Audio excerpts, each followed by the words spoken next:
No, we're quite a ways in now. Really like the bond the team has. It's fun being around these guys. Um, haven't had camp letdowns like I've seen before. The guys show up to work every day. I think they're hungry, and we're cleaning stuff up little by little. We got a scrimmage tomorrow. We're going to kind of decide the format of that, uh, and then we get a day off, and we're pretty much turning our attention to game one. So a lot of decisions will be made probably after tomorrow. Um, we'll have a pretty good idea depth chart. Not sure when we'll release it, but we'll have a pretty good idea after tomorrow, and then it's about getting the team ready to fly overseas and play. What's a progress report you give on your quarterbacks right Improvement, steady improvement. I feel good right now that we could go into a game and operate in a way that we could win a game with more than one guy. So um, I might have more to say after scrimmage tomorrow. Hey, Coach, did Nicholas Crawford, did he get hurt in camp for you guys? Yeah, I can announce that we've had a lot of little injuries and guys missing a day or two here and there. DeColdis is going to be out for an extended period of time with a knee injury. So it was in our last scrimmage. It was the only major injury that we got, and felt terrible for him, but he'll come back strong. You admit with the media days, as the offensive line goes, may so go your offense a little bit. So how's it going for that group? It's good. I got to tell you, they're working harder than I've ever seen them work. That's my opinion. That we put a lot of science into this with the NAPL lab and with Zach, and the guys wear monitors that track overall output and 100 other statistics, and they're more than doubling in a lot of cases the amount of effort that they put out the last couple years in practice. A lot has to do with the type of kids we have, and a lot has to do with Donnie and Aaron working with them. They're doing an unbelievable job, and I've been pleased with the way they're playing. Why have they been doing more? Why has there been more out? More movement, more coming off the ball, more effort, and their indies are tough.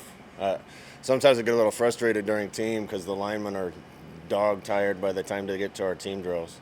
So we'll probably have to curtail that as we get into season a little bit, but the work that they've gotten done is extraordinary in camp. Is the individual drills, was that part of what Rayola presented to you, or was that your idea being incorporated in the No, it's all him, and again we have a GA working there that does a great job too, Aaron Cooling, and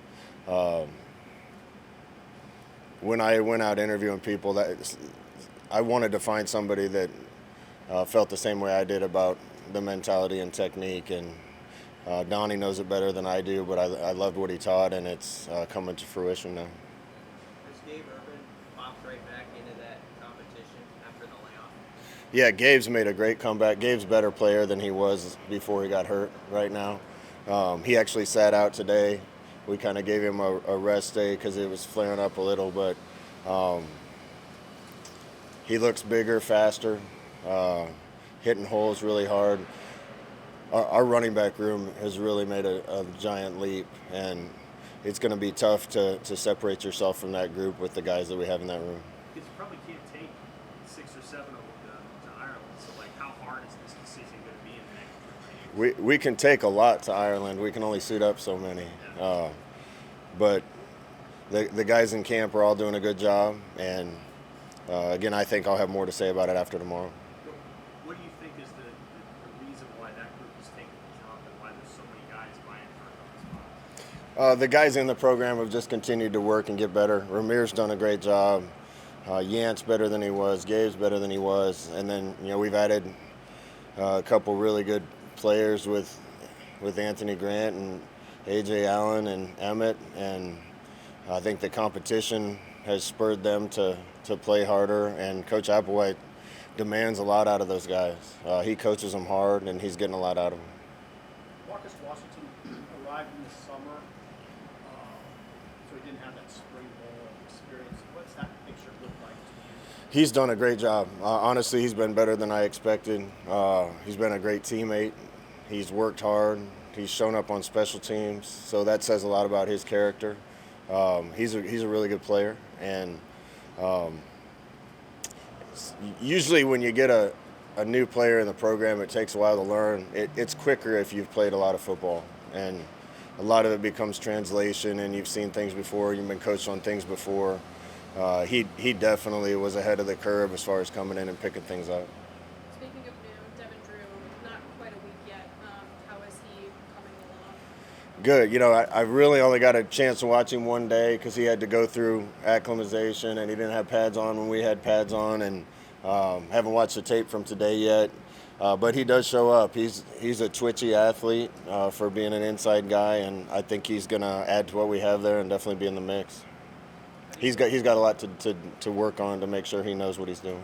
How do you feel you're kicking and punting against these guys? Feel great about kicker and punter right now, which puts a smile on my face to say. And I think we've got several that can do it and have been doing really well in camp. So, again, it's different when the lights are on in a soccer stadium, but what I've seen from them, we're going to be vastly improved, and having Bill Bush in that role full-time where he can actually coach is making a difference too, just having everybody on the same page and getting work at those things. So it's no secret we needed to make a lot of improvement in the special teams area, and hopefully we have. You guys will open on grass. Have you done a lot of work on the grass this fall? You start to transition to more grass here in these final 2 weeks? Yeah, we kind of kept it on turf for the first 2 weeks and kind of staggered inside and outside. You got to kind of balance that with getting them acclimated to the heat, but also not running them down in the middle of camp. And the fresher we could keep them, the more we could get out of them, and the better practices we could have. Yesterday we started going on grass almost exclusively. We were all on grass today. I have no idea what the turf will be like over there. I'm assuming it'll be really good. But we need to get used to the cuts and types of things that you can do on grass. And we'll be out there for the most part from here until we leave for Ireland. Back to the offensive line for a second. Hindsight's 2020, right? In hindsight, was there a reason you didn't make some of the changes you wanted to make sooner? Yeah, I don't want to talk about that, Sam. I have too much respect for people that were here before that are great coaches. This just fits what I believe in better. Has the running back style changed a little bit too as a result? That's a big difference too. I mean, I talk about the O-line. When you got good running backs, they make O-lines look good. And we're definitely better in the running back room because of the kids in there and the coach. And, we're throwing the ball downfield maybe a little more, and that backs people up and makes things look better. So, you can't point to one player or one coach or one group. I'm just pleased with the progress that I see. Do you foresee Turner Corcoran's setback being anything No, longer? he missed a couple days. He was back out there the last 2. You mentioned you're talking about Marcus Washington. Is there some other guys who've kind of popped or maybe even surprised at wide receiver? A lot of guys doing well at wide receiver. I always hate saying names because I'm afraid I'm going to miss some people. But Alante Brown's doing good things. Oliver's doing good things. Ty Hahn's a really good football player. Wyatt Lever looks more explosive than I've ever seen him. Brody Belt can play a lot of different things for us. There's some young guys doing well. DeColdis was and Wood is. And again, I'm not trying to leave anybody out. Omar is doing some wonderful things. So again, I think we're deeper there than we've ever been with guys that are capable of going on the field. And I think we're going to be able to keep our best on the field when we need to and rotate and feel like there's not much of a drop-off. How many players will you travel to Ireland, and how many can you dress out for that game? You mentioned that earlier. Well, it's a conference game, so we're subject to the conference number when we're suiting players up. We're going to take everybody that was in camp, so 110 to Ireland. Some won't be able to dress. You were practicing the triple option a lot. You went to practice on Tuesday. Is that something that you want to see as a flip for your offense? Well, we did a lot of it last year. Did a lot of it against Northwestern, and it's been really good to us. So we'll see.